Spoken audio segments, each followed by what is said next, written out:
Elena Rodriguez stared at the seating chart in disbelief, her hands trembling as she held the ivory cardstock that would determine her place at the most prestigious charity gala in Chicago. Table 47, the staff table, hidden behind a marble pillar, practically in the kitchen, where the servers would eat their cold leftovers after the real guests had finished their 7-course meal. Her own family had relegated her to sit with the help at an event she had helped organize for the past 3 years. Before we jump back in, tell us where you're tuning in from. And if this story touches you, make sure you're subscribed, because tomorrow I've saved something extra special for you. The Harrison Foundation annual gala was supposed to be different this year. Elena had spent months coordinating with vendors, securing donations, and personally reaching out to every major philanthropist in the city. She had even used her own savings to cover shortfalls when corporate sponsors pulled out at the last minute. But apparently none of that mattered to her stepmother Victoria Harrison, who now controlled the family foundation after Elena's father's death 6 months earlier. The Metropolitan Ballroom at the Palmer House glittered with crystal chandeliers and the soft murmur of Chicago's elite. Elena smoothed her simple black dress, a stark contrast to the designer gowns that swept past her as she made her way through the crowd. She had bought it from a consignment shop in Lincoln Park, spending her last $100 on something appropriate for an event she wasn't even welcome to attend as family anymore. Elena's journey to this moment had begun 3 years earlier, when her father, philanthropist Marcus Harrison, had suffered his first heart attack. She had been working as a social worker in Pilsen, helping immigrant families navigate the city's complex social services, when the call came. Marcus had built Harrison Industries from nothing, transforming a small construction company into one of Chicago's largest development firms. But his real passion had always been the foundation, established after Elena's mother died of cancer when Elena was 12. The foundation focused on educational initiatives for underprivileged children, something Marcus felt strongly about after watching Elena struggle in school following her mother's death. He had seen how quickly circumstances could change a child's trajectory, how easily a family could fall through the cracks.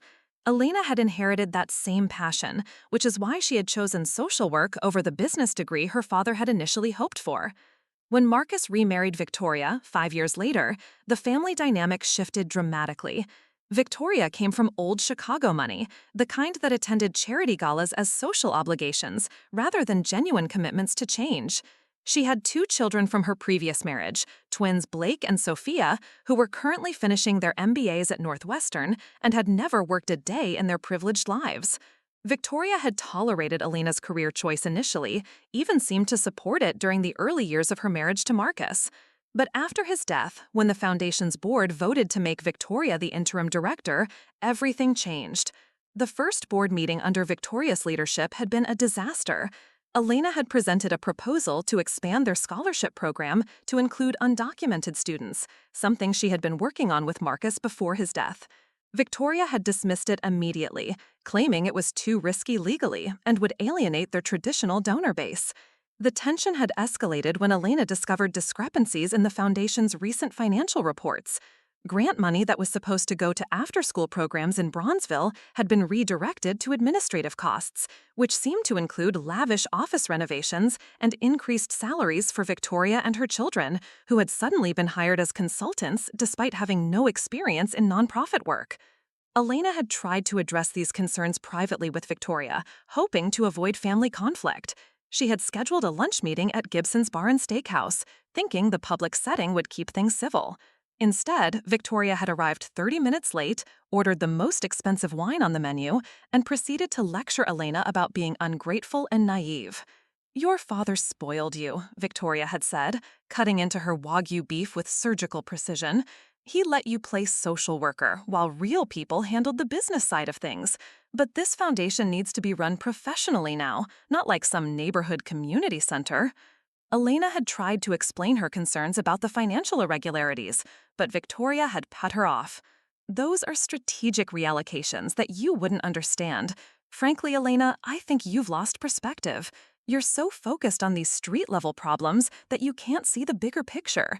The foundation needs to maintain its reputation with serious donors, not chase after feel-good projects that don't show measurable impact."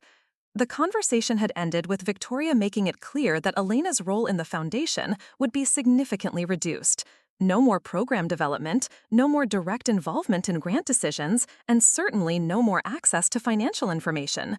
Elena would be welcome to volunteer at events, Victoria had said with a condescending smile, but the real work would be handled by people who understood how these things actually operated. That had been 3 months ago. Since then, Elena had watched from the sidelines as Victoria systematically dismantled many of the programs Marcus had been most proud of. The scholarship fund for first-generation college students had been cut in half. The partnership with Chicago Public Schools to provide art supplies and music instruments had been terminated. Even the annual back-to-school drive that provided free backpacks and supplies to families in need had been canceled, deemed too logistically complicated and insufficiently prestigious for the foundation's image.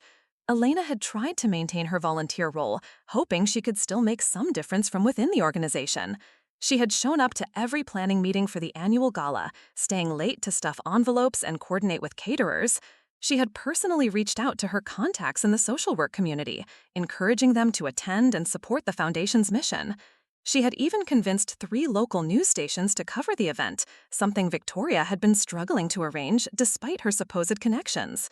But now, standing in the opulent ballroom with her staff table assignment, Elena realized that Victoria had never intended to include her as anything more than free labor.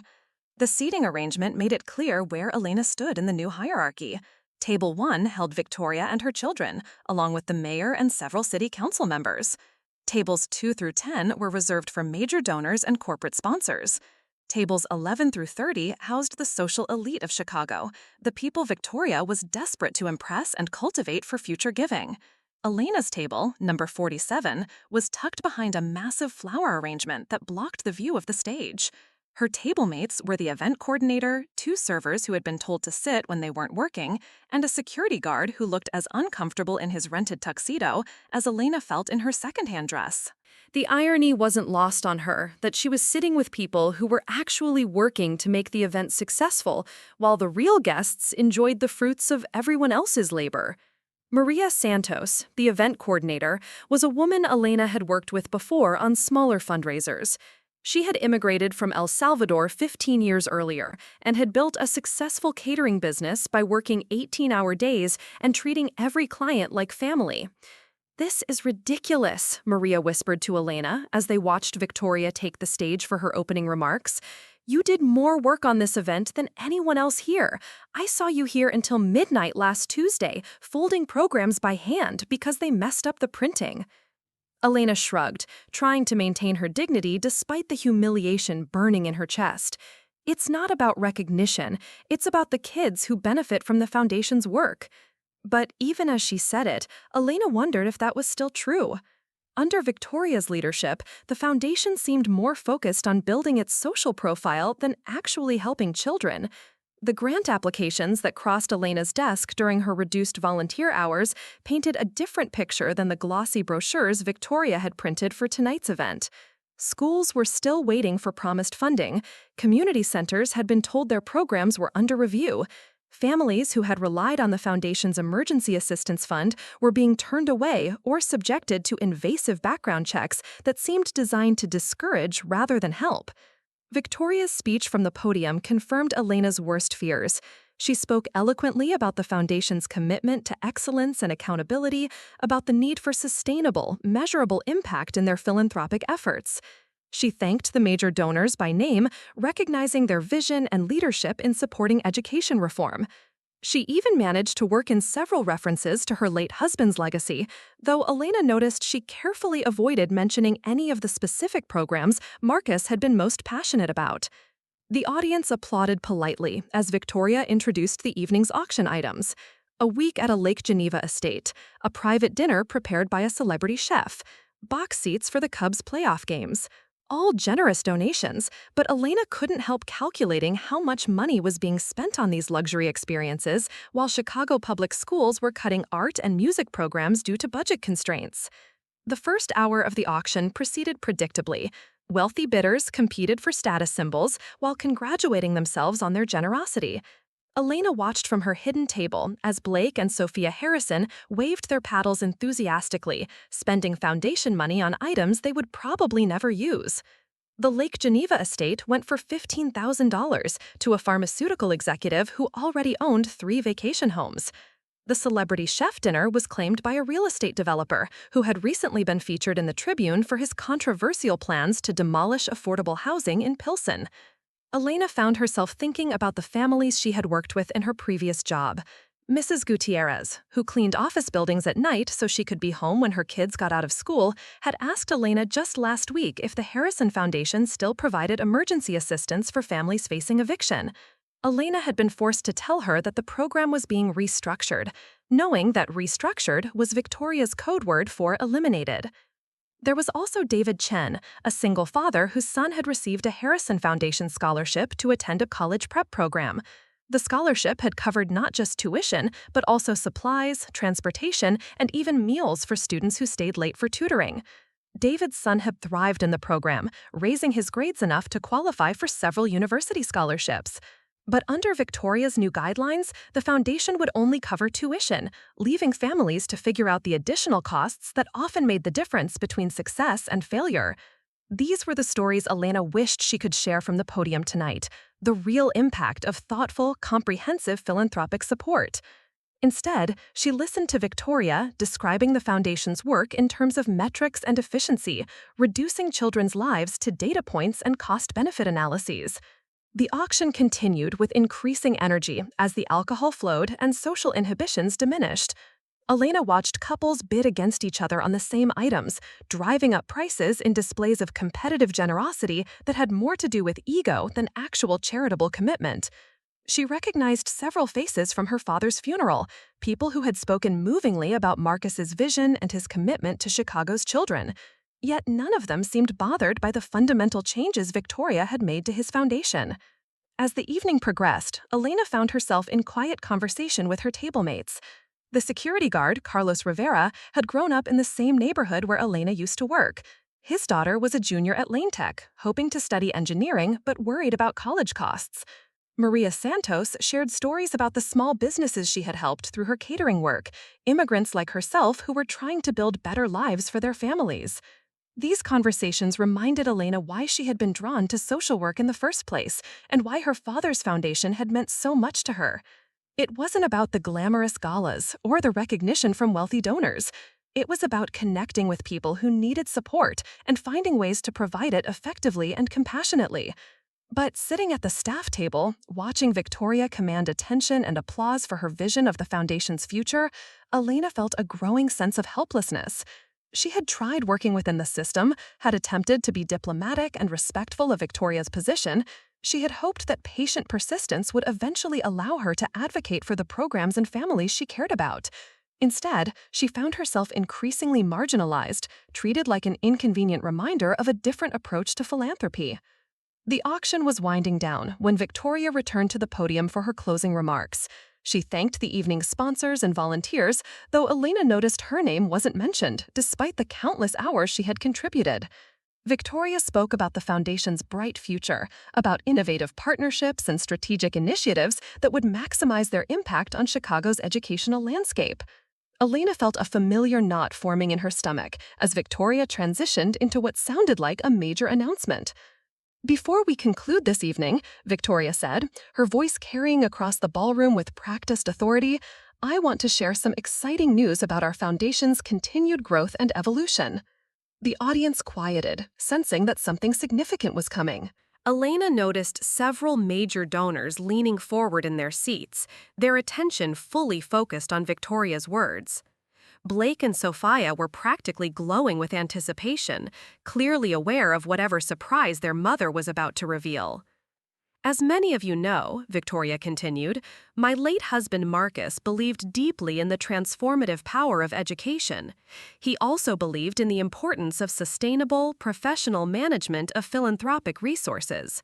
Tonight, I'm pleased to announce that the Harrison Foundation Board has voted unanimously to restructure our organization as a private foundation, allowing us to operate more efficiently and with greater impact." Elena's breath caught in her throat. A private foundation meant less oversight, fewer reporting requirements, and essentially complete control for Victoria and her family. It also meant that Elena's already minimal role would likely disappear entirely, along with any accountability to the broader community the foundation was supposed to serve. The audience murmured appreciatively, though Elena suspected most of them didn't fully understand the implications of what Victoria had just announced. Private foundations were common among the wealthy, offering tax benefits and social prestige while allowing donors to maintain control over how their money was used. But the Harrison Foundation had been structured as a public charity specifically because Marcus wanted community input and transparency in its operations. Victoria wasn't finished. This transition will allow us to think bigger and more strategically about our impact. Rather than spreading our resources across numerous small programs, we'll be able to make significant investments in proven educational initiatives. We're particularly excited about our new partnership with Preston Academy, which will receive a substantial grant to expand their scholarship program for academically gifted students. Elena knew Preston Academy well. It was an elite private school that already served wealthy families, hardly the kind of institution that needed philanthropic support. The scholarship program Victoria mentioned would likely benefit a handful of students who were already academically successful, rather than providing opportunities for children who faced real barriers to educational achievement.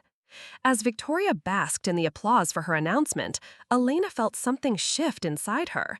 The patient, diplomatic approach she had been trying clearly wasn't working. Victoria had successfully maneuvered the foundation away from its original mission while maintaining the appearance of honoring Marcus's legacy. Unless something changed dramatically, the Harrison Foundation would become just another tool for the wealthy to congratulate themselves while avoiding the messy, complicated work of actually helping people who needed it most.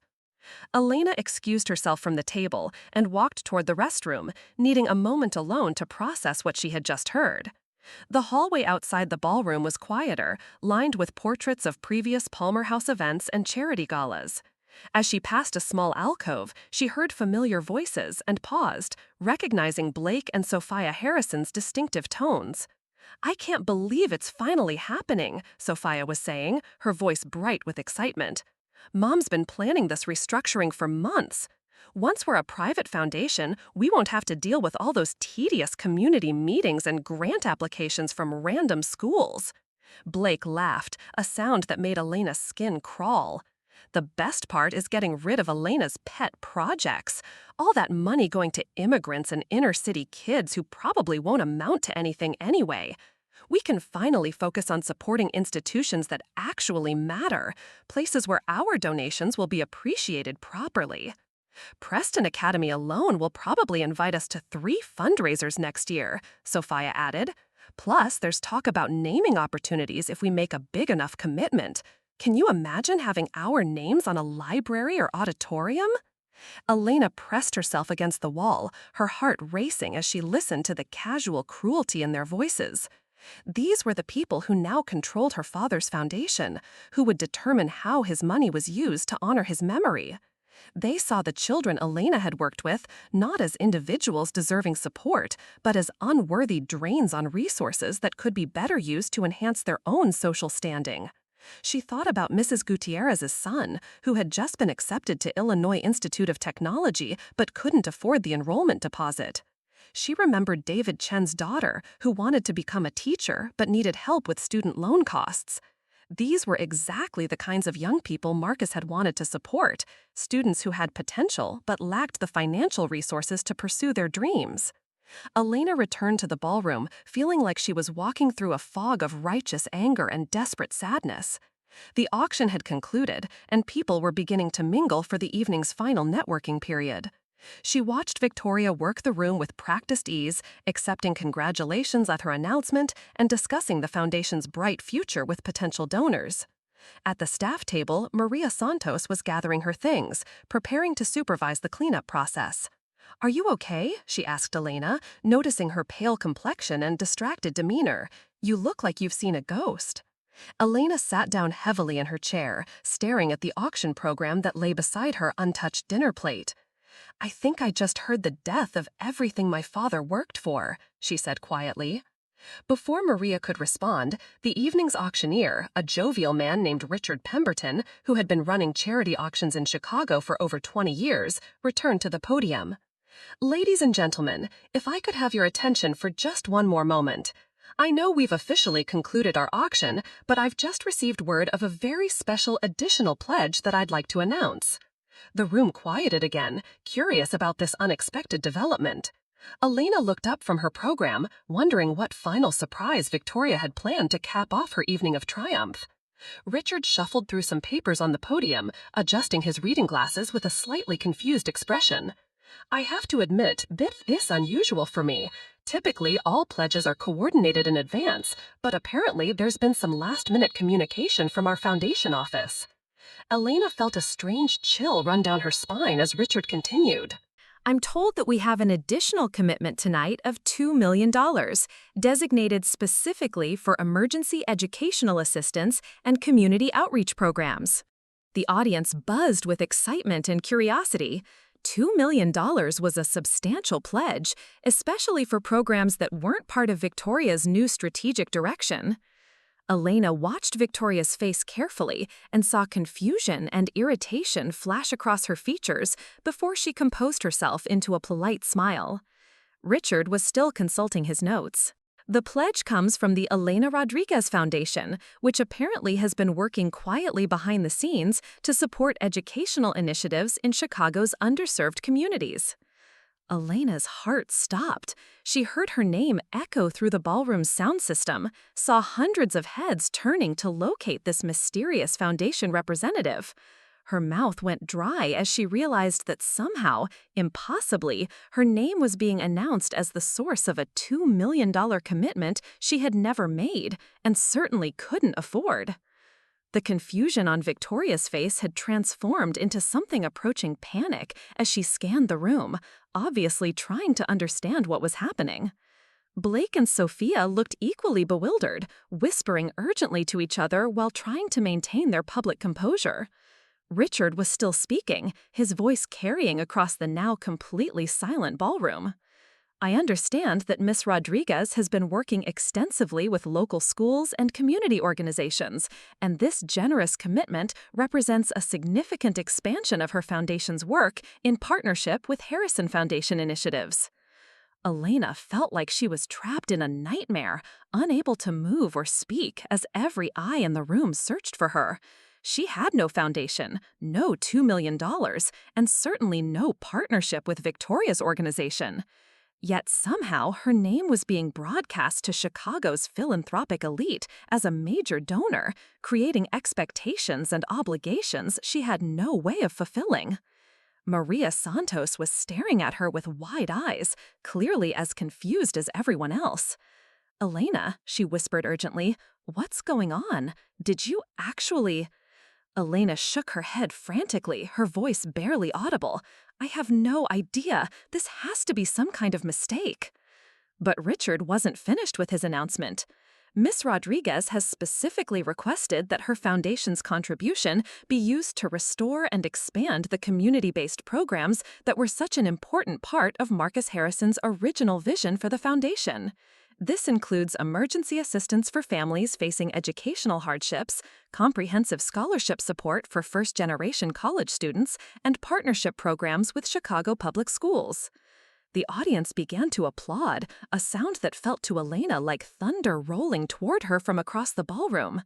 She realized that whether this was a mistake, a misunderstanding, or something else entirely, she was about to become the center of attention in a way she had never wanted or prepared for. Victoria had begun making her way through the crowd, her smile now looking more like a grimace as she tried to locate the source of this unexpected complication. Elena could see the calculation in her stepmother's eyes, the desperate attempt to understand how this announcement fit into her carefully orchestrated evening. Richard's voice continued to boom across the ballroom as he concluded his remarks. I'm told that Miss Rodriguez prefers to work quietly and without fanfare, which is why this commitment wasn't part of our official program tonight. But given the significance of this pledge and its potential impact on our community's children, I felt it was important to acknowledge her generosity publicly. Elena felt Maria's hand on her arm, gently encouraging her to stand. I think you need to say something, Maria whispered. Everyone's looking for you. Elena looked around the ballroom, seeing faces she recognized from years of foundation events, from her father's funeral, from the Chicago philanthropic community that had been part of her life since childhood. Some looked curious, others impressed, and a few seemed suspicious about this mysterious foundation that had appeared from nowhere with such a substantial commitment. She thought about Mrs. Gutierrez and David Chen, about all the families who would benefit from the programs Richard had just described. She thought about her father's vision for the foundation and how far Victoria had strayed from his original mission. Most of all, she thought about the opportunity that had somehow materialized in front of her, regardless of how impossible or confusing the circumstances might be. Elena stood slowly, her legs unsteady beneath her simple black dress. The room seemed to tilt slightly as hundreds of faces turned toward her, but she forced herself to remain upright and composed. Whatever was happening, whatever mistake or miracle had put her name on that auctioneer's list, she realized she had a choice to make about how to respond. She could disappear quietly, explain that there had been an error, and return to her marginalized role watching Victoria dismantle her father's legacy. Or she could step forward into whatever opportunity had been presented to her, even if she didn't understand how or why it had happened. Elena took a deep breath, straightened her shoulders, and began walking toward the front of the ballroom. She had no idea what she would say when she reached the podium or how she would explain a foundation and a fortune that didn't exist. But she knew that this moment, however it had come about, might be her only chance to fight for the things her father had believed in and the children who needed someone to speak for them. As she moved through the crowd, Elena felt the weight of every conversation she had had with families in crisis, every scholarship application she had reviewed, every grant proposal that had been rejected under Victoria's new efficiency standards. She thought about the security guard's daughter who wanted to study engineering, about Maria Santos's determination to build something meaningful for her family, about all the people in this city who work hard but still needed support to achieve their dreams. The walk to the front of the ballroom felt endless, each step carrying Elena further from the safety of anonymity and closer to a confrontation she wasn't sure she was prepared for. But with each step, she also felt a growing sense of clarity about what she needed to do, regardless of the consequences. Behind her, she could hear Victoria's voice getting closer, calling her name with increasing urgency and obvious irritation. Ahead of her, Richard Pemberton waited at the podium with an expectant smile, ready to hand over the microphone to the evening's surprise philanthropist. Preparing and narrating this story took us a lot of time, so if you are enjoying it, subscribe to our channel. It means a lot to us. Now back to the story. Elena reached the steps leading to the stage and paused for just a moment, looking back at the ballroom full of Chicago's most powerful and wealthy citizens. At the staff table where she had been relegated, Maria Santos was watching with an expression of nervous pride. At the head table, Victoria was pushing through the crowd with barely concealed fury, obviously planning to put an end to whatever was happening before Elena could speak. Elena climbed the steps to the stage, accepted the microphone from Richard's outstretched hand, and turned to face an audience that was waiting to hear from a foundation director who didn't exist about a commitment that seemed impossible for programs that desperately needed funding whether or not she could actually provide it. The ballroom fell completely silent as Elena looked out at the sea of expectant faces. She could see Victoria at the edge of the crowd, gesturing frantically and trying to catch the attention of someone in authority who could stop this unexpected turn of events. She could see Blake and Sophia whispering urgently to each other, their earlier confidence replaced by obvious concern about what Elena might say. Most importantly, she could see the faces of people like Maria Santos and Carlos Rivera, working people who had been relegated to the margins of an event celebrating programs that were supposed to help people like them. These were the faces that reminded Elena why the foundation mattered in the first place, why her father had dedicated so much of his life and resources to educational philanthropy. Elena adjusted the microphone and prepared to speak, still not entirely sure what words would come out of her mouth. But she knew that whatever she said next would determine not just her own future, but the future of programs and families that had been counting on support that seemed to be disappearing under Victoria's leadership. She thought one more time about her father, about his commitment to children who needed advocates and opportunities. She thought about the values he had tried to instill in her, about the responsibility that came with privilege, and the importance of using whatever power you had to help people who had less. Elena opened her mouth to speak, knowing that her next words would either expose her as a fraud or somehow transform her into the foundation leader this community needed, regardless of whether she had the resources to back up the commitment that had been made in her name. The microphone crackled softly as she prepared to address Chicago's philanthropic elite, her voice about to carry across a ballroom full of people who would soon decide whether she was a visionary worth supporting or an imposter who needed to be removed from the stage as quickly as possible. Elena gripped the microphone with both hands, feeling the weight of 300 pairs of eyes focused on her. The silence stretched across the Palmer House ballroom like a held breath, broken only by the distant clatter of dishes being cleared in the kitchen and the soft hum of the ventilation system overhead. She could see Victoria pushing through the crowd more aggressively now, her face a mask of barely controlled rage as she tried to reach the stage. "Thank you, Richard," Elena said finally, her voice steadier than she had expected. "And thank you all for your patience with this unusual announcement." She paused, scanning the faces in the audience and recognizing the mix of curiosity, skepticism, and expectation that greeted her words. Some people were already reaching for their phones, no doubt preparing to research this mysterious Elena Rodriguez foundation that had apparently materialized from nowhere with such a substantial commitment. "I know this pledge comes as a surprise," Elena continued, "because it surprised me too." A murmur rippled through the crowd at this unexpected admission. Elena saw Victoria freeze in her advance toward the stage, clearly confused by Elena's apparent candor about the unusual circumstances. Richard Pemberton shifted uncomfortably beside the podium, obviously unsure whether he should intervene or allow this unscripted moment to continue. Elena took a deep breath and made a decision that would either destroy her credibility completely or somehow transform this impossible situation into an opportunity she had never imagined. "The truth is, I don't have a foundation, I don't have $2 million, and until 15 minutes ago, I had no idea my name would be called from this stage tonight." The murmur grew louder, with some people laughing nervously while others exchanged confused glances. Elena could see security personnel beginning to move closer to the stage, obviously alerted by Victoria or someone else who wanted this embarrassing situation resolved quickly and quietly.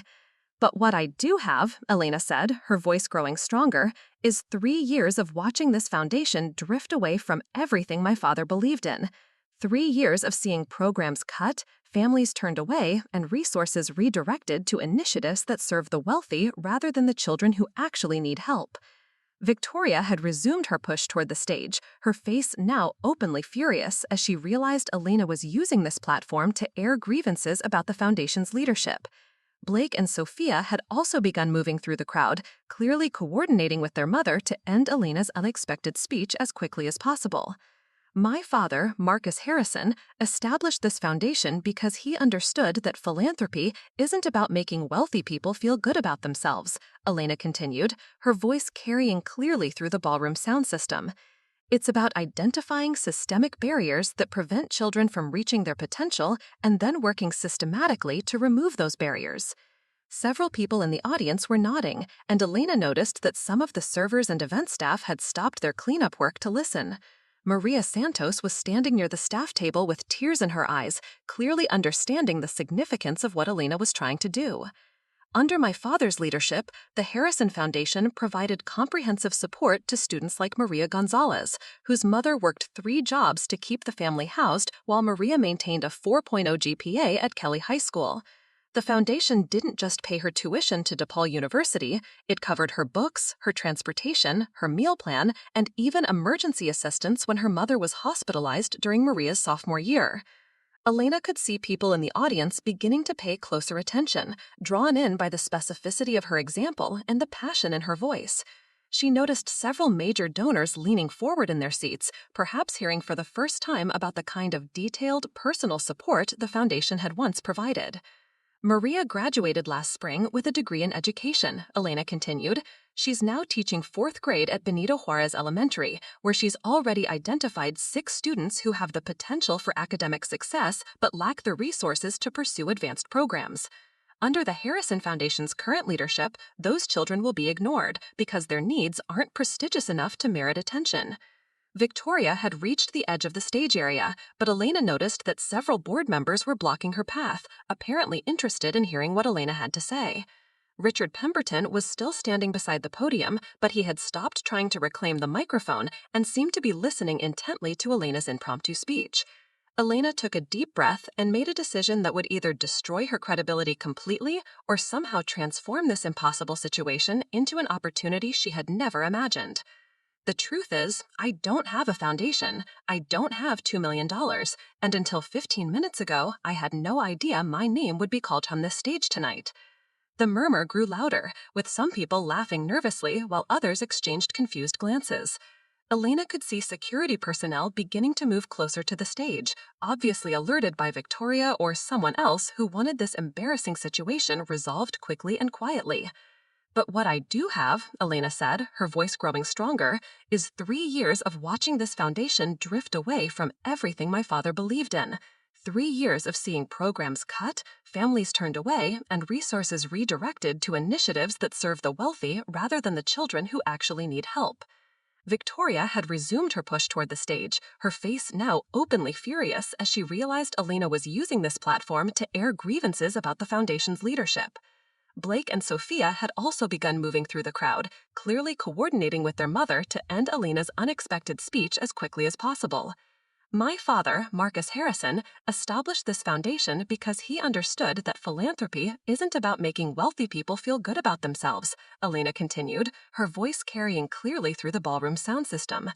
It's about identifying systemic barriers that prevent children from reaching their potential and then working systematically to remove those barriers.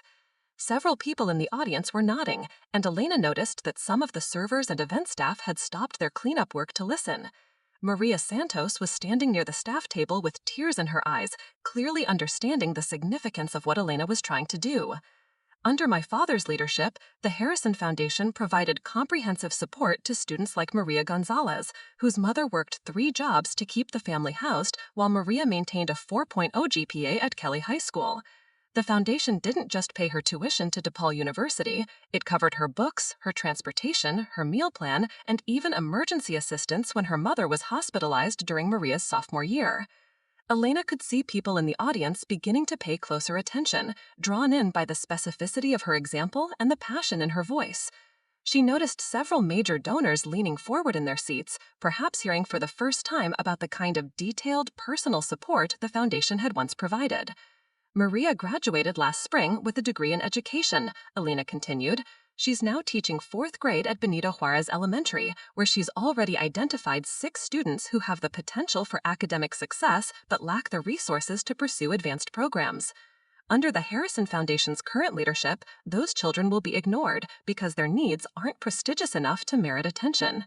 Victoria had reached the edge of the stage area, but Elena noticed that several board members were blocking her path, apparently interested in hearing what Elena had to say. Richard Pemberton was still standing beside the podium, but he had stopped trying to reclaim the microphone and seemed to be listening intently to Elena's impromptu speech. The $2 million pledge that was announced tonight doesn't exist, Elena said, deciding to address the elephant in the room directly. But the need for that level of commitment absolutely does exist. Right now, there are 47 families in Chicago who have applied for emergency educational assistance and been turned away because the Harrison Foundation has decided their situation. Under my father's leadership, this request would have been approved within a week. Under current management, James has been told that summer programs aren't cost-effective investments. Elena looked directly at Victoria, who was standing at the base of the stage with her arms crossed and her face flushed with anger. These aren't abstract policy decisions. These are children whose futures are being determined by people who have never struggled to pay for groceries, let alone college applications. A woman near the front of the audience stood up, and Elena recognized her as Dr. Patricia Williams, the superintendent of Chicago Public Schools. Ms. Rodriguez, Dr. Williams said, I've been working with the Harrison Foundation for over a decade, and I can confirm that the changes you're describing have had a significant impact on our students. Many of the programs we relied on have been eliminated or made so bureaucratically complex that families can't access them. A woman near the front of the audience stood up, and Elena recognized her as Dr. Patricia Williams, the superintendent of Chicago Public Schools. Ms. Rodriguez, Dr. Williams said, I've been working with the Harrison Foundation for over a decade, and I can confirm that the changes you're describing have had a significant impact on our students. Many of the programs we relied on have been eliminated or made so bureaucratically complex that families can't access them. Elena felt a surge of gratitude for Dr. Williams' public support, but she also knew that Victoria would likely retaliate against the school district for this endorsement. The politics of philanthropy in Chicago were complicated, with nonprofit organizations often reluctant to criticize their donors, even when those donors were failing to meet their commitments. The Elena Rodriguez Foundation that was announced tonight may not exist yet, Elena continued, but the vision behind it absolutely does. It's a vision of philanthropy that prioritizes impact over prestige, that measures success by the lives changed rather than the galas attended. Elena could see more people throughout the audience beginning to nod and whisper to each other, obviously resonating with her message. She also noticed that several major donors were taking notes, perhaps intrigued by the possibility of supporting a more grassroots approach to educational philanthropy. If such a foundation did exist, Elena said, it would restore the comprehensive scholarship program that helped students like Maria Gonzalez succeed. It would provide emergency assistance to families facing educational crises. It would partner with Chicago Public Schools to identify and support students who have potential but lack resources. Victoria finally managed to push past the board members who had been blocking her path and climbed the steps to the stage. Elena could see her stepmother's face clearly now, twisted with a combination of rage and panic as she realized how effectively Elena was undermining the narrative Victoria had spent months constructing. Elena, Victoria said, grabbing for the microphone, this is completely inappropriate. You're embarrassing yourself and dishonoring your father's memory with these accusations. Elena stepped back but kept hold of the microphone, her voice carrying clearly through the ballroom. My father's memory is dishonored every time a child is turned away because their need isn't prestigious enough. His memory is dishonored every time foundation resources are used to enhance our family's social standing rather than address educational inequity. The audience was riveted by this family drama playing out on stage, but Elena could see that many people were also genuinely engaged with the substance of her message. Several people had their phones out, but instead of looking distracted, they appeared to be taking notes or possibly even pledging support for the vision Elena was articulating. Ladies and gentlemen, Victoria said, her voice sharp and authoritative, I apologize for this disruption. My stepdaughter is clearly overwhelmed by grief and has created some sort of fantasy about foundation resources that simply don't exist. Security will escort her out so we can conclude our evening appropriately. Elena saw two security guards approaching the stage, but she also noticed that several board members were shaking their heads and gesturing for them to wait. Dr. Williams was still standing near the front of the audience, and Elena could see her speaking urgently to other educational leaders who were present. Before security removes me, Elena said, speaking quickly but clearly, I want to ask everyone here a simple question. How many of you became involved with the Harrison Foundation because you wanted to make a real difference in children's lives, versus how many of you are here primarily for the social networking and tax benefits? The question hung in the air like a challenge, and Elena could see people throughout the audience considering their honest motivations for involvement with the foundation. She knew she was asking them to confront an uncomfortable truth about philanthropic culture, where genuine charitable commitment often became secondary to social positioning and business networking. Because if you actually care about educational equity, Elena continued, then you should be demanding accountability for how your donations are being used. You should be asking why emergency assistance programs have been eliminated, why comprehensive scholarship support has been reduced to tuition-only grants, and why community partnerships have been replaced with donations to elite institutions that already serve privileged students. Elena could see Victoria gesturing frantically to the security guards, clearly frustrated by their reluctance to physically remove her from the stage. She could also see that several major donors were now standing and applauding, apparently inspired by Elena's call for greater accountability in philanthropic giving. The announcement tonight about a $2 million pledge was apparently a mistake, Elena said, but it was also a test.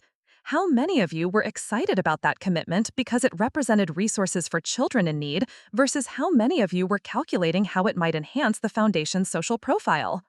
A man near the back of the audience raised his hand, and Elena recognized him as Thomas Chen, a venture capitalist who had been one of her father's closest friends. Ms. Rodriguez, he called out, if someone were to establish the kind of foundation you're describing, what would be your first priority? Elena felt her heart racing as she realized this might be a genuine offer of support rather than just a theoretical question. She looked out at the audience, seeing faces that seemed genuinely interested in her response rather than simply waiting for this embarrassing scene to conclude. Emergency assistance, Elena said without hesitation. There are families right now who are one utility bill away from losing their housing, which means their children will change schools and lose educational continuity.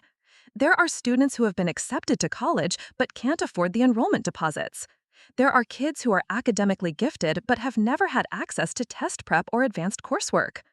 Elena pulled the folded list from her purse again, holding it up so the audience could see it. I have 47 names on this list, representing families who have applied for help and been turned away. The total amount they need is less than what was spent on this evening's wine selection. A woman Elena didn't recognize stood up near the middle of the ballroom. How much exactly? She asked. Elena quickly calculated the figures she had memorized from reviewing the rejected applications. $34,000 would cover emergency assistance for all 47 families. Another $60,000 would provide comprehensive college support for the 12 high school seniors who have been accepted to universities but can't afford to attend. The woman nodded and sat down, but Elena noticed her speaking urgently to the man beside her, who appeared to be taking notes. Throughout the ballroom, similar conversations were starting, with people clearly discussing the specific financial commitments Elena had mentioned. Victoria stepped closer to the microphone, her voice tight with barely controlled fury. This is completely irresponsible. Elena has no authority to make commitments on behalf of the Harrison Foundation, and she's clearly manipulating people's emotions with these unverified sob stories. Elena turned to face Victoria directly, no longer caring about maintaining family harmony or avoiding public confrontation. These aren't sob stories, Victoria. These are the families that Dad created this foundation to serve, and the only reason you consider them unverified is because you've eliminated the community partnerships that would help you understand their needs. The confrontation between the two women was creating obvious discomfort among some audience members, but Elena could also see that many people were leaning forward with increased attention, clearly invested in the outcome of this family dispute that had broader implications for the foundation's future. Your father would be ashamed of this public spectacle, Victoria said, her voice carrying clearly through the microphone Elena was still holding. He believed in dignity and discretion, not these emotional manipulations. Elena felt something snap inside her at Victoria's invocation of her father's memory. My father would be ashamed that children are being turned away while foundation money is spent on office renovations and administrative salaries for your children who have no qualifications for nonprofit work beyond being your offspring. A gasp went through the audience at this direct accusation of nepotism and financial mismanagement. Elena could see Blake and Sophia's faces from the stage, both of them looking panicked as she publicly questioned their roles in the foundation's operation. Dad would be ashamed that Rosa Martinez's son might not be able to take the SAT because $400 is considered too small an investment for the Harrison Foundation to make, Elena continued. He would be ashamed that James Washington's daughter might never discover her engineering potential because $800 for summer camp doesn't meet our new efficiency standards. Elena's voice was rising with emotion, but she could see that her passion was resonating with many people in the audience. Several people were nodding vigorously, and she noticed that some of the event staff were openly crying as they listened to her description of families in need. Most of all, Elena said, looking directly at Victoria, Dad would be ashamed that his foundation has become a tool for social climbing rather than social justice, that his money is being used to buy access to elite circles rather than create opportunities for children who have been systematically excluded from those circles. Victoria reached for the microphone again, but this time Elena didn't resist. She had said what she needed to say, and she could see that her words had created a shift in the room's energy. People were no longer simply waiting for this uncomfortable scene to end, they were actively engaged with the issues she had raised and clearly considering their own roles in addressing them. "Ladies and gentlemen," Victoria said, her voice shaking slightly with anger and embarrassment, "I apologize for this inappropriate outburst. The Harrison Foundation operates with complete transparency and accountability, and these allegations are both false and defamatory." Elena stepped away from the podium but remained on the stage, watching as Victoria attempted to regain control of the narrative. She could see that several board members were huddled in urgent conversation, obviously discussing the implications of what they had just witnessed. "Our foundation's restructuring as a private charity will allow us to operate more efficiently and with greater impact," Victoria continued, clearly trying to return to her prepared remarks. "We remain committed to educational excellence and strategic philanthropy that creates lasting change." But Elena could see that Victoria's words were falling flat with an audience that had just heard a much more compelling vision of what educational philanthropy could look like. People were still talking among themselves, many of them looking toward Elena rather than paying attention to Victoria's damage control efforts. Dr. Williams approached the stage and asked for the microphone. Victoria hesitated for a moment, clearly reluctant to give up control, but the audience was obviously expecting to hear from the school superintendent, and Victoria had little choice but to comply. "Thank you, Victoria," Dr. Williams said diplomatically.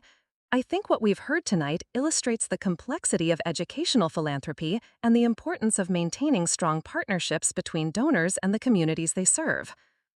Elena appreciated Dr. Williams' diplomatic tone, but she could also hear the underlying support for her position in the superintendent's carefully chosen words. "As someone who works directly with the families Ms. Rodriguez described," Dr. Williams continued, "I can confirm that there is indeed a significant gap between the resources available and the needs that exist. Many of our most promising students face barriers that could be easily addressed with relatively modest financial support." Elena saw Victoria's face tighten as Dr. Williams spoke, clearly unhappy with this public validation of Elena's criticism. But the superintendent continued, her voice carrying the authority of someone who had dedicated her career to public education. "The families on Ms. Rodriguez's list are real families, with real children who have real potential," Dr. Williams said. "Rosa Martinez's son scored in the 95th percentile on the PSAT, but has never had access to test prep resources. James Washington's daughter has already completed calculus as a high school junior, but has never been exposed to engineering concepts." Elena felt tears forming in her eyes as she listened to Dr. Williams provide specific details about the students she had been advocating for. These weren't abstract cases or statistical data points. They were individual children whose futures hung in the balance based on decisions made in boardrooms by people who had never met them. "The question tonight isn't whether Rodriguez has a foundation or $2 million, Dr. Williams continued. The question is whether we as a community are committed to identifying and supporting academic potential wherever it exists, regardless of a family's economic circumstances." The superintendent handed the microphone back to Victoria, but Elena could see that the audience's attention remained focused on the substance of the issues rather than the family drama that had brought them to light. Thomas Chen, the venture capitalist who had asked Elena about her priorities, stood up again. "Dr. Williams," he called out, "what would it take to address the immediate needs Ms. Rodriguez identified? Not the theoretical restructuring or strategic planning, but the actual emergency assistance that families need right now." Elena watched as Dr. Williams consulted with several other educators who had gathered near the front of the audience. She could see them comparing notes and apparently calculating figures based on their direct experience with families in crisis. Based on the applications I've reviewed, Dr. Williams said, approximately $100,000 would address the immediate emergency needs that have been identified. That would cover SAT prep, college application fees, enrollment deposits, emergency housing assistance, and transportation support for about 60 families. The figure hung in the air with stark simplicity. $100,000 represented less than what some individuals in the audience had spent on vacation homes or luxury cars. Yet it could transform the educational trajectories of 60 families. Elena noticed movement throughout the ballroom as people began reaching for their checkbooks and phones. The specific, achievable nature of the commitment seemed to have catalyzed something that Victoria's abstract strategic planning had not. A woman Elena recognized as Sarah Mitchell, a pharmaceutical executive who had been one of her father's longtime supporters, approached the stage. "Dr. Williams," she said, "if I wrote a check for $20,000 tonight, how quickly could those resources be distributed to families in need?" Elena felt her heart pounding as she realized that her unplanned speech might actually be generating real commitments for the programs she had been advocating for. Dr. Williams looked surprised but pleased by the direct offer of support. "With proper coordination," Dr. Williams replied, "emergency assistance could be distributed within a week. College support would take slightly longer due to application deadlines and institutional requirements, but most needs could be addressed before the start of the next academic year." Sarah Mitchell nodded and pulled out her phone, apparently contacting her financial advisor or banker to arrange the transfer. Elena watched in amazement as several other people throughout the audience began making similar calls, clearly inspired by the immediacy and specificity of the opportunity. Victoria stepped back to the microphone, obviously recognizing that she was losing control of the evening's narrative. "While I appreciate everyone's enthusiasm," she said, "charitable giving should be coordinated through established institutions with proper oversight and accountability. The Harrison Foundation has the infrastructure and experience to manage these resources appropriately." Elena saw her opening and stepped forward. "The Harrison Foundation has rejected 47 applications from the families Dr. Williams just described," she said clearly. "Under current leadership, these resources wouldn't reach the children who need them because they don't fit the new strategic priorities." The tension between Elena and Victoria was now undeniable, with the audience clearly choosing sides based on their own values and priorities. Elena could see that many of the major donors were siding with her vision of direct, immediate assistance to families in crisis.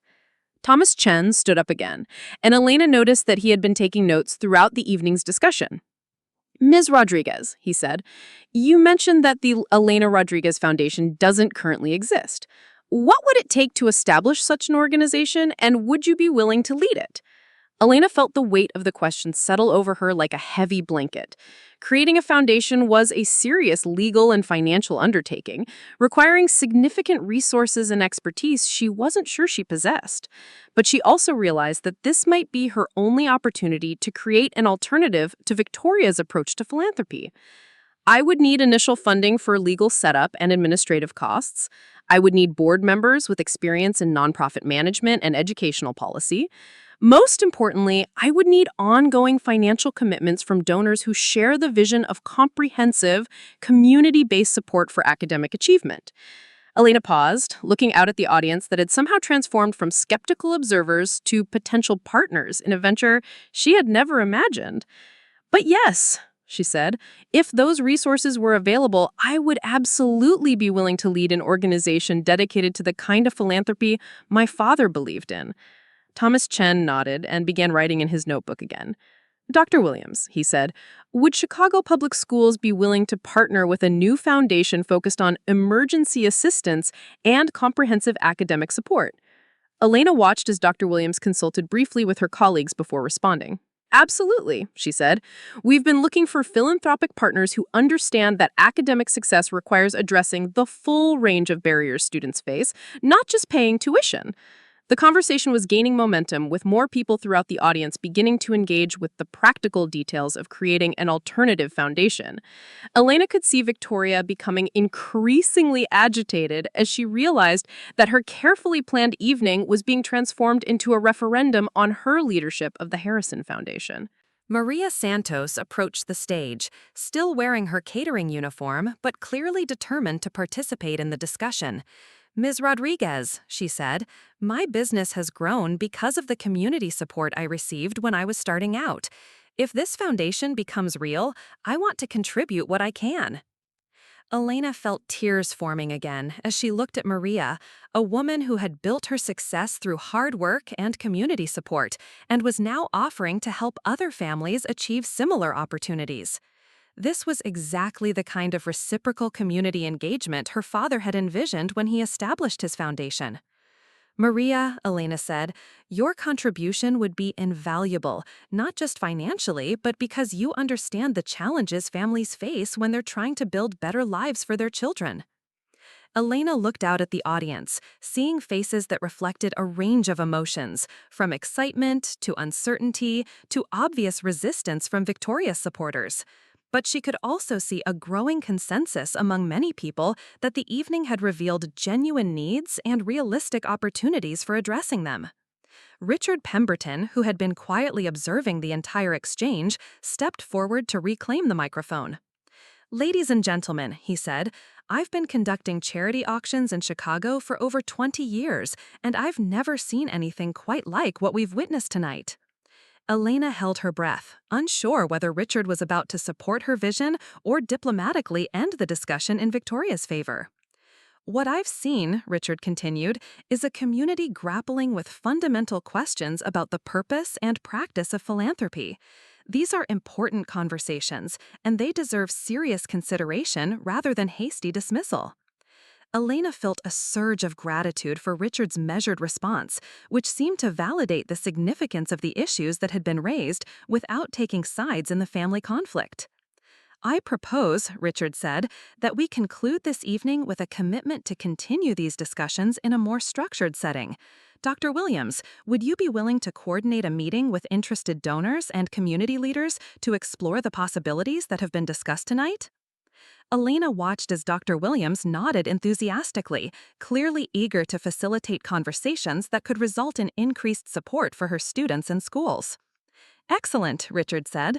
"We'll arrange for information to be shared with everyone who's interested in participating. In the meantime, I encourage continued support for all organizations working to improve educational opportunities for Chicago's children." Elena realized that Richard's diplomatic conclusion was probably the best outcome she could have hoped for. She had succeeded in raising awareness about the issues that mattered to her, generated genuine interest in alternative approaches to philanthropy, and created momentum for ongoing conversations that might lead to real change. As people began to gather their belongings and prepare to leave, Elena found herself surrounded by individuals who wanted to continue the discussion privately. Thomas Chen approached with several other donors, clearly interested in exploring the practical steps required to establish a new foundation. "Ms. Rodriguez," Thomas said, "I'd like to schedule a meeting to discuss the legal and financial requirements for creating the organization you described. I think there's genuine interest in supporting a more community-focused approach to educational philanthropy." Elena felt overwhelmed by the sudden transformation from marginalized family member to potential foundation leader, but she also felt energized by the opportunity to pursue the vision she had articulated. "I would appreciate that meeting," Elena said, "but I want to be clear that this isn't about competing with existing organizations or seeking recognition for myself. It's about ensuring that children like Rosa Martinez's son and James Washington's daughter have access to the support they need to succeed academically." Thomas nodded approvingly. "That's exactly the kind of leadership we need in philanthropic circles. Too many foundations become focused on institutional prestige rather than measurable impact." Elena looked across the ballroom and saw Victoria speaking urgently with several Harrison Foundation board members, obviously trying to contain the damage from the evening's events. She felt a complex mix of sadness and determination, recognizing that her family relationships might never recover from this public confrontation, but also knowing that she had finally found her voice as an advocate for the values her father had tried to instill in her. Dr. Williams approached with a folder of documents, clearly prepared to follow through on the commitments that had been discussed. "Ms. Rodriguez," she said, "I have detailed information about the families and students we discussed tonight. If you're serious about addressing their needs, I can provide specific data about what they require and how quickly we could implement support programs." Elena accepted the folder, feeling the weight of responsibility that came with it. These weren't abstract policy discussions anymore. They were specific commitments to real families who were counting on the community support. "Dr. Williams," Elena said, "I'm absolutely serious about this. These children deserve advocates who understand their potential and are willing to fight for their opportunities." As the evening concluded and people began to leave, Elena found herself standing alone on the stage for a moment, looking out at the ballroom that had been transformed by unexpected events. She thought about the journey that had brought her to this point, from social worker to marginalized family member to potential foundation leader. She thought about her father and what he might have said about the evening's developments. She believed he would have been proud of her, willing to speak up for the families and values that mattered most to him, even at the cost of family harmony and social comfort. Most importantly, Elena thought about the children whose names were written on the list in her purse, young people whose futures might be different because of the conversations that had taken place tonight. Whatever challenges lay ahead in terms of creating a new foundation or managing family relationships, she knew that she had found her purpose in advocating for educational equity and community-based philanthropy. Elena gathered her belongings and prepared to leave the Palmer house, knowing that tomorrow would bring new challenges and opportunities as she attempted to transform the evening's promises into real programs that could make a difference in children's lives. The impossible announcement that had started the evening had somehow become the catalyst for possibilities she had never imagined, and she was determined to prove worthy of the trust that had been placed in her. Elena stepped out of the Palmer house into the crisp Chicago evening air, her mind reeling from the events that had just unfolded. The city lights reflected off the wet pavement from an earlier drizzle, creating patterns that seemed to mirror the swirling confusion of her thoughts. In her purse, she carried Williams' folder of family profiles and Thomas Chen's business card, along with contact information from a dozen other potential supporters who had approached her after the gala. The ride home in the taxi felt surreal, as if she were watching someone else's life unfold through the rain-streaked windows. The driver, an older man with kind eyes, glanced at her occasionally in the rearview mirror, but respected her obvious need for silence. Elena found herself staring at the folder in her lap, knowing that it contained the names and stories of children whose futures might depend on her ability to transform the evening's promises into concrete action. Her apartment in Logan Square felt smaller when she returned, the modest furniture and secondhand decorations a stark contrast to the opulence she had just left. Elena set the folder on her kitchen table and made herself a cup of tea, needing the familiar ritual to ground herself in reality. The events at the Palmer house already felt like something that had happened to someone else, too dramatic and consequential to be part of her ordinary life. But as Elena opened Dr. Williams' folder and began reading the detailed profiles of families in need, the reality of her new situation settled over her like a weight she wasn't sure she could carry.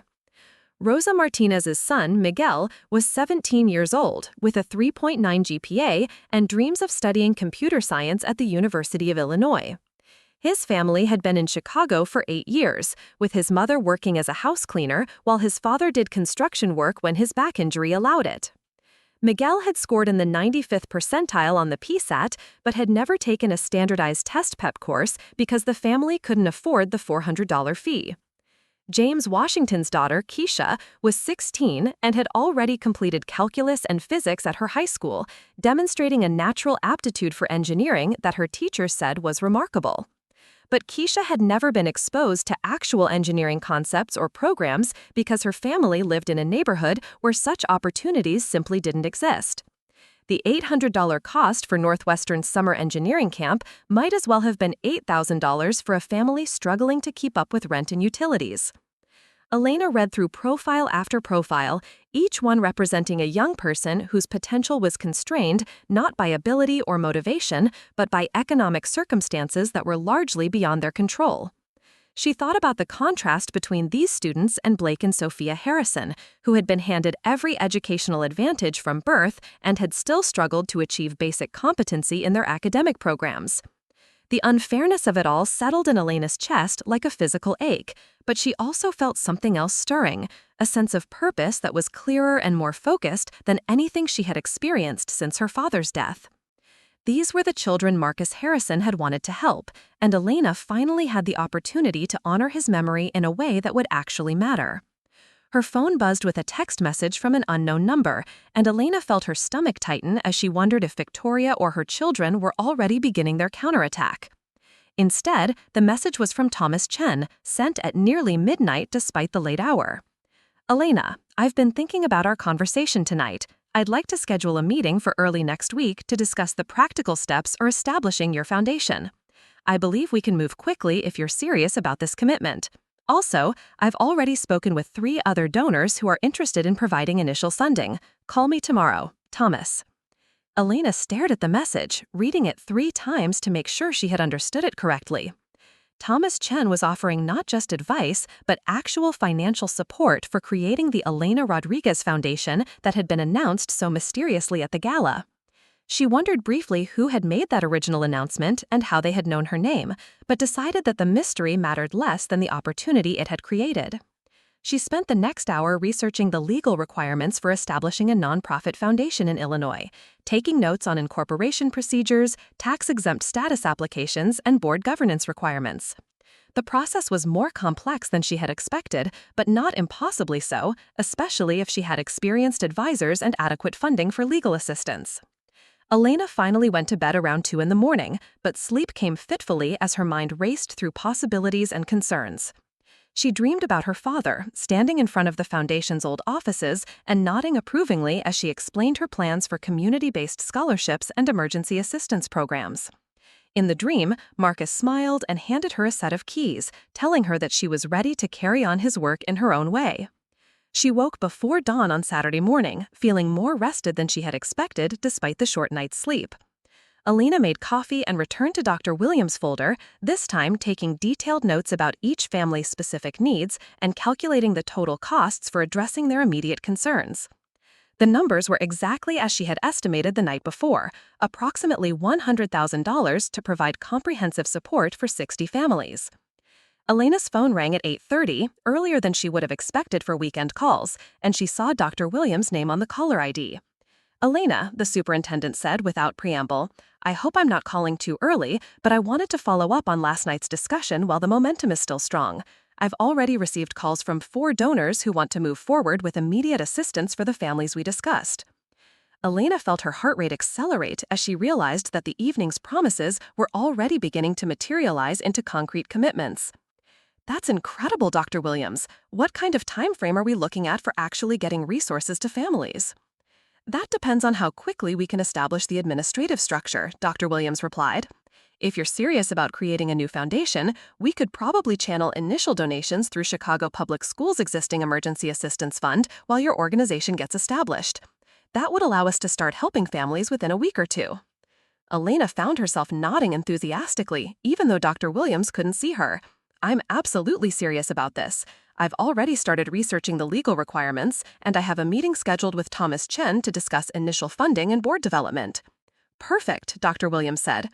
"I've also been thinking about the government structure you'll need. Your foundation should have board members who understand both educational policy and community needs." "I'd like to suggest Maria Santos from last night. She has experience running a small business and understands the challenges facing immigrant families." Elena remembered Maria's emotional offer to contribute to the foundation despite her own modest resources, and she felt touched that Dr. Williams had noticed her genuine commitment to helping others succeed. "That's a wonderful idea," Elena said. "I was also thinking about Carlos Rivera, the security guard from the Gala. His daughter is exactly the kind of student we want to support, and he would bring a parent's perspective to our decision-making process."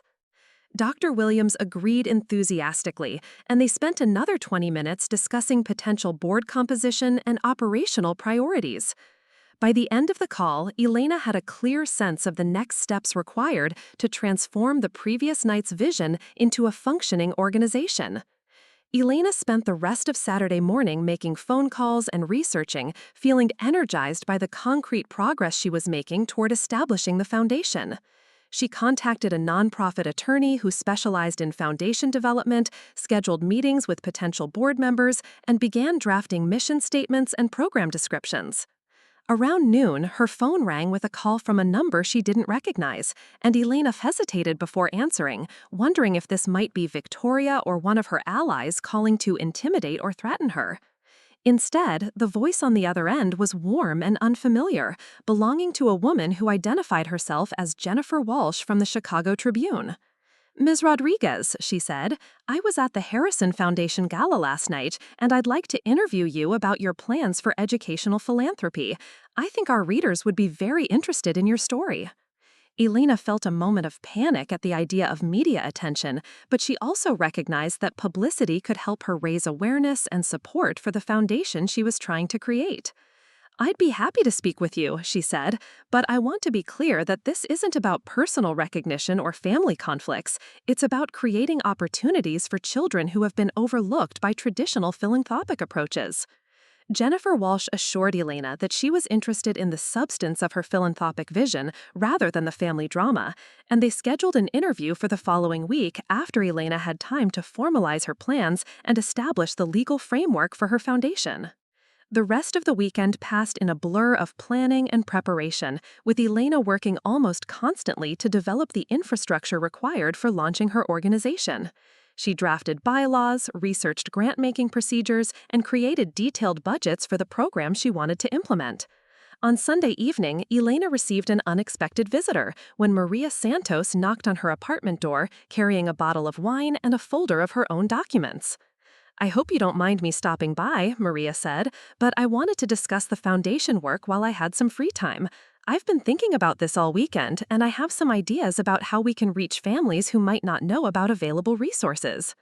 Elena invited Maria in, and they spent the next 3 hours discussing outreach strategies, application processes, and evaluation criteria for the Foundation's programs.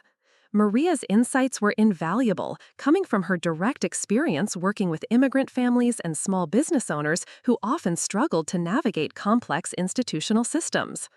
"The most important thing," Maria explained, "is making sure families don't feel like they're begging for charity. They need to feel like partners in their children's education, like the community is investing in their potential, rather than just feeling sorry for their circumstances." Elena nodded, recognizing the wisdom in Maria's perspective and understanding why Dr. Williams had suggested her as a board member. Maria brought not just business experience, but also cultural competency and genuine empathy for the families they would be serving. Monday morning arrived with a flurry of activity as Elena prepared for her meeting with Thomas Chen. She dressed professionally but not ostentatiously, wanting to project competence and seriousness without appearing to put on airs or forget her roots in community-based social work. Thomas's office was located in a gleaming downtown tower, but the man himself was surprisingly down-to-earth and focused on practical details rather than impressive rhetoric. He had clearly done his homework over the weekend, with detailed research about foundation establishment procedures and initial funding requirements spread across his conference table. "Elena," he said as they sat down, "I've spoken with 5 other donors since Friday night, and there's genuine enthusiasm for the approach you outlined. We're prepared to provide initial funding of $200,000 to establish your foundation and begin program operations." Elena felt dizzy as she absorbed the magnitude of what Thomas was offering. $200,000 was more than enough to address the immediate needs of the families Dr. Williams had identified, while also providing operational funding for the Foundation's first year of existence. "That's incredibly generous," Elena said, "but I want to make sure everyone understands that this foundation will operate differently from traditional philanthropic organizations. We'll prioritize direct assistance over administrative overhead, community input over donor recognition, and measurable impact over social prestige." Thomas smiled approvingly. "That's exactly why we want to support your work. Too many foundations become focused on perpetuating themselves rather than solving the problems they were created to address." They spent the next 2 hours discussing governance structures, operational procedures, and accountability measures that would ensure the foundation remained true to its community-focused mission. Thomas had brought along a nonprofit attorney who walked Elena through the legal requirements and helped her understand the timeline for achieving tax-exempt status. By the end of the meeting, Elena had a clear roadmap for establishing the Elena Rodriguez Foundation within 60 days, with initial program operations beginning almost immediately through partnerships with Chicago Public Schools and other community organizations. Elena left Thomas Chen's office feeling both exhilarated and overwhelmed by the rapid pace of developments. In less than 4 days, she had gone from being marginalized at her own family's foundation to leading an effort that could significantly impact educational opportunities for hundreds of children. That afternoon, Elena met with Dr. Williams and Maria Santos to finalize the initial program design and begin identifying families who could benefit from immediate assistance. They established 3 priority areas: emergency financial support for families facing educational crises, comprehensive college preparation for academically promising students, and partnership programs with schools to identify and nurture potential that might otherwise go unrecognized. Elena was particularly excited about the partnership programs, which would embed foundation representatives in schools and community centers to build ongoing relationships with families rather than simply responding to crisis situations. This proactive approach reflected her social work background and her understanding that effective support required sustained engagement rather than one-time interventions. The Chicago Tribune interview took place on Wednesday morning, with Jennifer Walsh proving to be a thoughtful journalist who asked substantive questions about Elena's philanthropic philosophy and practical plans for addressing educational inequity. Elena was careful to focus on the foundation's mission rather than the family conflicts, though she did acknowledge that she had different priorities than the current leadership of the Harrison Foundation. The goal isn't to compete with existing organizations, Elena explained, but to fill gaps that aren't being addressed by more traditional approaches to philanthropy. We want to support families and students who fall through the cracks of larger institutional systems. The Tribune article was published on Friday morning, generating significant interest and several dozen calls from potential donors, volunteers, and families seeking assistance. Elena was surprised by the positive response, having expected more skepticism about her qualifications and the foundation's unconventional approach. One of the most meaningful calls came from Carlos Rivera, the security guard from the Gala, who had read the article and wanted to discuss his daughter's college preparation needs. "Miss Rodriguez," Carlos said, "my daughter Lucia has been accepted to the University of Chicago's engineering program, but we're struggling with the costs that aren't covered by financial aid. The article mentioned comprehensive support for college preparation, and I wondered if that might include students who are already admitted but need help with expenses." Elena felt her chest tighten with emotion as she realized that Carlos's daughter represented exactly the kind of student the foundation was designed to support. "Absolutely, Mr. Rivera. Can you meet with me this week to discuss Lucia's specific needs? I think we can definitely help her succeed at the University of Chicago." The conversation with Carlos reinforced Elena's conviction that the foundation's approach was both necessary and viable. Traditional scholarship programs often covered tuition, but ignored the numerous additional costs that could prevent students from succeeding in college, from textbooks and transportation to emergency family support that might otherwise force students to drop out. Elena spent the following week conducting intake interviews with families who had contacted the foundation, documenting their needs and developing individualized support plans that addressed not just immediate financial concerns, but also long-term success factors.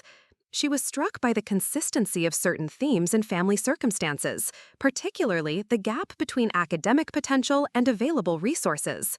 Miguel Martinez, Rosa's son, was not only academically gifted, but also incredibly mature and focused, clearly understanding the significance of educational opportunities for his family's future. During their meeting, he spoke eloquently about his plans to study computer science and eventually start a technology company that could provide jobs in his neighborhood. "My teachers have always told me I'm smart," Miguel said, "but I've never really known what that means in terms of actual opportunities. When I researched computer science programs, I realized there's a whole world of possibilities I never knew existed." Elena found herself thinking about Blake and Sophia Harrison, who had been handed every educational advantage but seemed to lack Miguel's passion and clarity of purpose. The contrast highlighted the waste inherent in a system that allocated resources based on family wealth rather than student potential. Keisha Washington proved to be equally impressive during her interview, demonstrating not only advanced mathematical ability, but also creative problem-solving skills that suggested real engineering talent.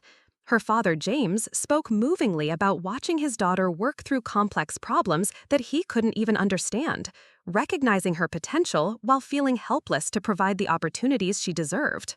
Keisha builds things constantly, James explained, but she's working with cardboard and tape instead of real engineering materials. She's designed a better system for our apartment's ventilation, but she's never had access to the kind of programs where she could learn proper engineering principles. Elena realized that Keisha's story illustrated another gap in traditional educational support, the need for hands-on learning opportunities that went beyond academic coursework to provide real-world experience with professional concepts and tools.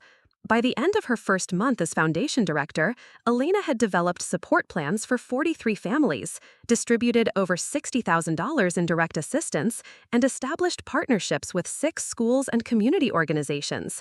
The foundation's approach was generating attention from other philanthropic organizations, with several larger foundations expressing interest in collaborative funding for particularly promising students. Elena was particularly proud of the mentorship program she had developed, pairing foundation scholarship recipients with professionals in their fields of interest. Miguel Martinez was now working with a software engineer from Google who was helping him understand the practical applications of his computer science studies, while Keisha Washington had been connected with a mechanical engineer from Boeing who was providing guidance on her college preparation and career planning. The success of these early programs was attracting additional donors and volunteers, creating a positive feedback loop that allowed the foundation to expand its reach and impact. Elena found herself working longer hours than she ever had as a social worker, but feeling more fulfilled and energized than she could remember. The only shadow over Elena's satisfaction with the foundation's progress was the ongoing tension with her family, which had escalated significantly since the Tribune article was published. Victoria had been quoted in a follow-up piece criticizing Elena's approach as emotionally driven and lacking proper oversight, while suggesting that the Elena Rodriguez Foundation was undermining established philanthropic institutions. Elena had tried to take the high road in her public responses, emphasizing collaboration rather than competition with existing organizations. But privately, she was hurt by Victoria's continued attacks and frustrated by the way family loyalty was being used to justify policies that harmed the children the Harrison Foundation was supposed to serve. The situation came to a head 6 weeks after the gala when Elena received a certified letter from Victoria's attorney, alleging that Elena had violated her father's will by establishing a competing foundation and demanding that she cease operations immediately. Elena was stunned by the legal challenge, having assumed that her father's will contained no restrictions on her philanthropic activities. She immediately contacted the nonprofit attorney who had helped establish her foundation, asking him to review the Harrison Foundation's governing documents and Marcus's estate planning materials. The attorney's analysis revealed that Victoria's legal challenge was largely without merit, based on a misinterpretation of language in Marcus's will that referred to Elena's participation in family philanthropic endeavors. The will had been intended to encourage Elena's involvement in charitable work, not restrict it to the Harrison Foundation specifically. Elena felt relieved by the legal analysis, but she was also saddened by the realization that Victoria was willing to use expensive litigation to try to shut down programs that were helping children succeed academically. The contrast between Victoria's priorities and Elena's mission had never been starker. The legal challenge also had an unexpected positive consequence, generating additional media attention and donor support for Elena's foundation. The story of a family foundation suing to shut down community-based educational programs struck many people as emblematic of broader problems with elite philanthropy, and Elena found herself receiving donations from people who had never heard of her before the controversy began. Thomas Chen called Elena personally to offer additional legal support and to increase his own financial commitment to the foundation. "This kind of attack actually validates what you're doing," he told her. "If Victoria wasn't worried about your success, she wouldn't be trying so hard to stop you." Elena appreciated Thomas's support, but she was troubled by the adversarial dynamic that had developed between her foundation and her family. She had hoped to find ways to work collaboratively with the Harrison Foundation, perhaps even to influence Victoria's approach through the success of alternative models. Instead, the legal challenge had created a public confrontation that forced donors and community leaders to choose sides between competing visions of philanthropic practice. Elena believed her approach was more effective and ethical, but she regretted the personal cost of the conflict. The legal dispute was resolved in her favor after 2 months of expensive proceedings, with Victoria's attorney eventually acknowledging that there was no legal basis for restricting Elena's philanthropic activities. But the damage to family relationships appeared to be irreparable, with Blake and Sophia joining their mother in treating Elena as a traitor to family interests. Elena tried to focus on the positive aspects of her work rather than dwelling on family conflicts, but she found herself grieving the loss of relationships that had once been important to her. She thought often about her father and wondered what he would have made of the divisions that had emerged within his family over the interpretation of his philanthropic legacy. The grief was complicated by Elena's recognition that her family's criticism contained some valid concerns about her inexperience with large-scale philanthropy and organizational management. She was learning constantly, sometimes making mistakes that more experienced foundation leaders might have avoided. But Elena was also proud of the measurable impact her foundation was having on children's lives, and she was grateful for the community of supporters and advisors who had emerged to help her navigate the challenges of nonprofit leadership. Miguel Martinez had not only succeeded in his SAT preparation, but had scored high enough to qualify for additional merit scholarships that would cover most of his college expenses. More importantly, his confidence and aspirations had expanded dramatically through his mentorship relationship and his connection with other academically ambitious students. Keisha Washington had thrived in Northwestern's summer engineering program, discovering a particular passion for renewable energy systems that had led to an internship opportunity with a local environmental consulting firm. Her success had also inspired her younger brother to take advanced mathematics courses, creating a ripple effect of academic achievement within the family. Elena's favorite success story involved Maria Santos's nephew, a quiet 15-year-old named David who had been struggling in school despite obvious intelligence. The foundation's tutoring program had helped David improve his grades dramatically, but more importantly, it had connected him with a mentor who recognized his artistic talents and encouraged him to apply for specialized art programs. David was now attending weekend classes at the Art Institute of Chicago and had already received recognition for his digital design work. His transformation from a disengaged student to an enthusiastic artist illustrated the importance of individualized support that addressed students' specific interests and talents rather than applying one-size-fits-all solutions. These individual success stories were gratifying, but Elena was most proud of the systemic changes her foundation was helping to create within Chicago's educational landscape. Schools that had previously struggled to connect families with available resources were now referring students to the foundation's comprehensive support programs. Community organizations were adapting their own programming to align with the foundation's emphasis on long-term relationship building rather than crisis intervention. Most significantly, other philanthropic organizations were beginning to adopt elements of Elena's approach, prioritizing community input and direct family support over institutional prestige and donor recognition. Elena had been invited to speak at several conferences about community-based philanthropy, sharing lessons learned from her foundation's first year of operation. The speaking engagements were professionally fulfilling, but they also reminded Elena of how much her life had changed since that evening at the Palmer House when she had been relegated to the staff table. She was now recognized as a thoughtful voice in philanthropic circles, consulted by other foundation leaders, and invited to participate in policy discussions about educational equity. Elena sometimes wondered about the mysterious announcement that had started her journey toward foundation leadership, never having discovered who had arranged for her name to be called that evening. She had asked Richard Pemberton, the auctioneer, but he claimed to have received the information from an unnamed foundation staff member who never came forward to explain the circumstances. Elena had eventually decided that the mystery mattered less than the opportunity it had created, though she remained curious about whether the announcement had been a genuine mistake, a deliberate intervention by a secret supporter, or something else entirely.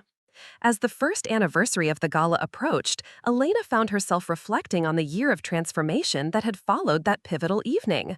The Elena Rodriguez Foundation was now supporting over 100 students annually, with an operating budget that had grown to nearly $800,000 through expanding donor support and successful grant applications.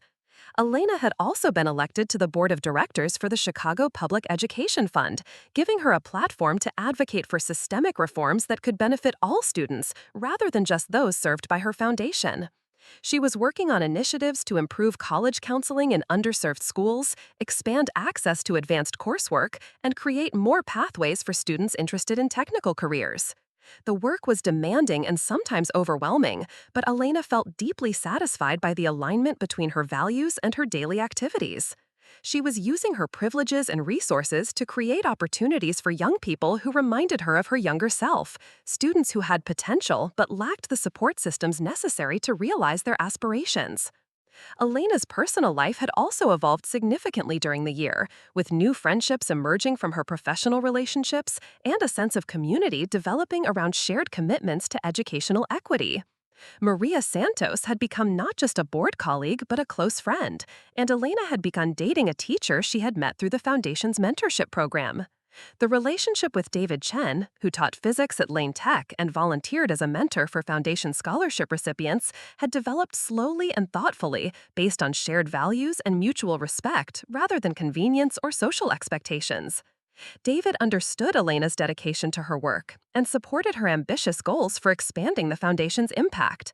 He also helped her maintain perspective during difficult periods, reminding her that sustainable change required patience and persistence rather than constant crisis management. Elena's family relationships remained strained, with only occasional contact between her and Victoria's children and no direct communication with Victoria herself. Elena grieved these losses, but had come to accept that some relationships couldn't survive fundamental disagreements about values and priorities. She had also gained new family connections through her work, developing close relationships with many of the students and families served by her foundation. Elena was regularly invited to graduations, family celebrations, and other milestones in the lives of young people she had helped support. Miguel Martinez's mother, Rosa, had become particularly important to Elena, offering insights about Latino family dynamics and helping the foundation develop culturally responsive programming. Rosa's pride in her son's academic achievements was matched by her gratitude for the comprehensive support that had made his success possible. "You didn't just help Miguel," Rosa told Elena during one of their regular coffee meetings. "You helped our whole family believe that education could change our lives. That belief is what we'll pass on to Miguel's younger siblings." Elena was moved by Rosa's observation about the intergenerational impact of educational support, recognizing that the Foundation's work was creating ripple effects that would benefit families for decades to come. As Elena prepared for the Foundation's first annual gala, scheduled for the anniversary of her unexpected speech at the Palmer House, she felt both proud of what had been accomplished and determined to expand the Foundation's reach even further. The Elena Rodriguez Foundation Gala would be held at a community center in Pilsen rather than a luxury hotel downtown, reflecting the organization's commitment to staying connected to the neighborhoods it served. The evening would feature student presentations about their academic achievements, family testimonials about the Foundation's impact, and fundraising for program expansion.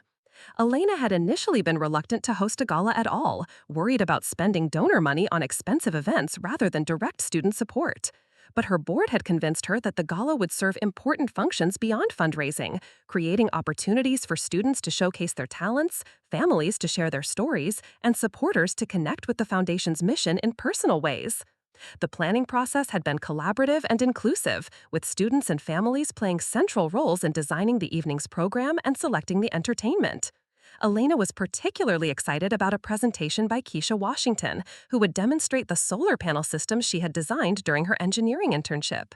Elena had also invited Dr. Williams to speak about the broader impact of community-based philanthropy on Chicago public schools, hoping to use the gala as a platform for advocating systemic changes that could benefit all students rather than just those served by individual foundations.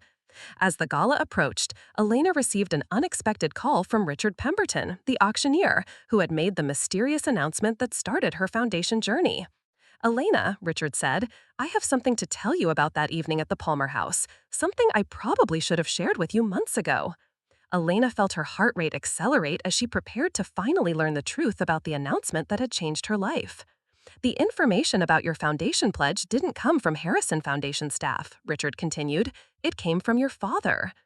Elena sat down heavily, struggling to process what Richard was telling her. That's impossible. My father died 6 months before the gala.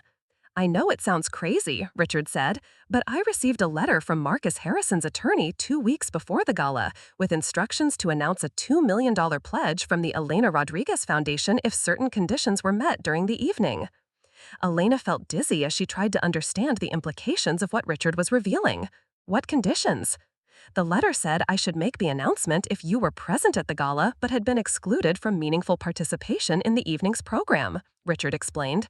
Marcus apparently anticipated that Victoria would marginalize you, and he wanted to create an opportunity for you to speak about your own philanthropic vision. Elena began crying as she realized that her father had somehow arranged for her moment of vindication from beyond the grave, creating the catalyst that had enabled her to build the foundation she now led. Marcus also arranged for initial funding through a trust that was activated by the announcement, Richard continued. The $2 million he referenced was real money, held in an account that was transferred to your foundation once you established it legally. Elena had wondered about the source of some early donations that had seemed unusually well-timed and substantial, but she had never imagined they came from her father's estate planning. "Why didn't you tell me this sooner?" Elena asked, still struggling to absorb the revelation. "Marcus's letter asked me to wait until the foundation was established and successful before revealing his role," Richard said. "He wanted you to believe in your own ability to build something meaningful, not just feel like you were following instructions he had left behind." Elena understood her father's reasoning, recognizing that her confidence and sense of ownership over the foundation would have been different if she had known about his post-must involvement from the beginning. "There's one more thing," Richard added. "Marcus left another letter for you, to be delivered on the foundation's first anniversary. I have it here in my office if you'd like to pick it up." Elena drove to Richard's office in a daze, still processing the revelation that her father had orchestrated the events that led to her foundation's creation. She felt grateful for his foresight and support, but also slightly unsettled by the realization that her moment of spontaneous courage had been part of a plan she hadn't known about. Richard handed her a sealed envelope with her name written in her father's familiar handwriting, along with instructions that it should be opened on the anniversary of the foundation's announcement. Elena decided to save the letter for the evening of her foundation's gala, wanting to read her father's words in the context of celebrating what she had built during the years since his post-muss intervention had changed her life. The Elena Rodriguez Foundation Gala exceeded Elena's expectations in every way, with over 300 community members attending and raising more than $100,000 for program expansion. The evening featured powerful testimonials from students and families, inspiring presentations about academic achievements, and a sense of collective commitment to educational equity that energized everyone present. Elena was particularly moved by Miguel Martinez's speech about his upcoming enrollment at the University of Illinois, where he would study computer science while continuing to work with younger students in his neighborhood through the foundation's peer mentorship program. "A year ago, I thought college was something that happened to other people," Miguel said, his voice clear and confident as he addressed the audience. "But the Elena Rodriguez Foundation didn't just help me pay for test prep and application fees, they helped me believe that my dreams were worth pursuing and that my community was worth coming back to." Keisha Washington's demonstration of her solar panel system drew enthusiastic applause and generated interest from several potential internship sponsors who wanted to support her continued engineering education. Elena watched with pride as Keisha explained her design process and answered technical questions from audience members, clearly thriving in the role of young scientist and educator. As the evening wound down, Elena found a quiet moment to open her father's letter, which she had been carrying in her purse throughout the gala. "My dear Elena," the letter began, "if you're reading this, it means you've successfully created something meaningful from the opportunity I tried to provide. I'm proud of you for having the courage to speak up for what you believe in, even when it meant confronting family members and risking your own comfort." Elena felt tears forming as she continued reading her father's words, written during his final illness, but filled with hope for her future and confidence in her ability to carry on his philanthropic legacy. "I knew that Victoria would try to change the foundation's direction after my death, and I worried that you would be excluded from the work that means so much to both of us. I also knew that you had the knowledge, compassion, and strength to create something better if you were given the chance to lead." Elena looked up from the letter, watching families and students celebrating together in the community center, and felt overwhelmed by gratitude for her father's faith in her potential. The money I left for your foundation is significant, but it's not the most important gift I'm trying to give you, Marcus's letter continued.